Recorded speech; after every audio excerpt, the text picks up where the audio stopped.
En un mois, les choses ont beaucoup avancé quand même. C'est surtout le déménagement, c'est-à-dire le transfert des œuvres qui a bien avancé.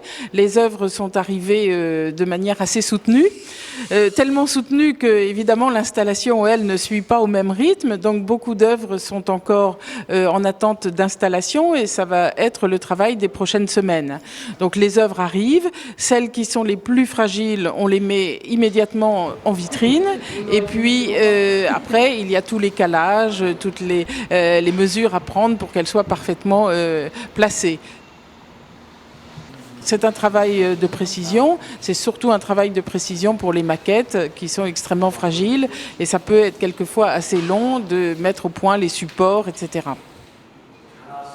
Nous avons plusieurs dizaines de maquettes, je crois à peu près 260, et c'est une collection extrêmement importante. Alors il y a quelques maquettes anciennes, assez peu, mais qui sont d'autant plus précieuses, maquettes de voiliers. Et puis surtout, ce qui est le clou de la collection, et ce qui est particulièrement rare, c'est que nous avons une superbe collection, peut-être la première collection française, de maquettes de chantier de grands chalutiers. Alors qu'est-ce que c'est qu'une maquette de chantier? C'est pas une maquette qui est faite par un maquettiste d'après le navire, c'est au contraire une maquette qui est une sorte de préfiguration du navire qui est faite par les ingénieurs sur les chantiers navals. Et au début du siècle, dans les années entre les deux guerres, eh bien ça faisait partie, c'était une pièce du contrat en quelque sorte. Les chantiers navals présentaient une maquette de très haute précision, de très haute qualité, avec des matériaux nobles, et elle permettait à l'armateur, à son capitaine, etc., de vérifier si c'était exactement ce qu'il souhaitait. C'est toute une équipe qui travaille à cette mise en place. Il y a bien entendu l'équipe du musée, mais il y a l'équipe des installateurs de la société Jams qui a fabriqué les vitrines, qui nous aide à démonter les panneaux quand il le faut, positionner les supports, etc. Il y a aussi les transporteurs qui nous aident à transporter bien sûr et à porter pendant la mise au point les œuvres les plus lourdes.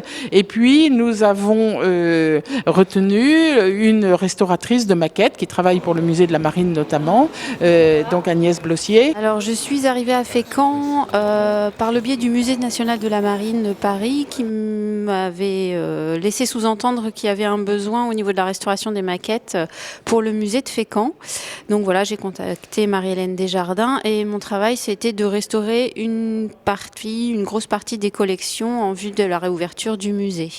Et là, en ce moment, je suis en train de faire un peu d'assistance au montage et à la mise en place des collections dans le nouveau musée. Alors, il faut faire bien attention aux manipulations parce que ce sont des objets avec beaucoup de gréements, avec des éléments, des vergues et des éléments qui débordent un petit peu et qui sont souvent relativement très fragiles parce qu'ils sont anciens. Moi, je trouve le site vraiment super intéressant, très approprié par rapport à la collection.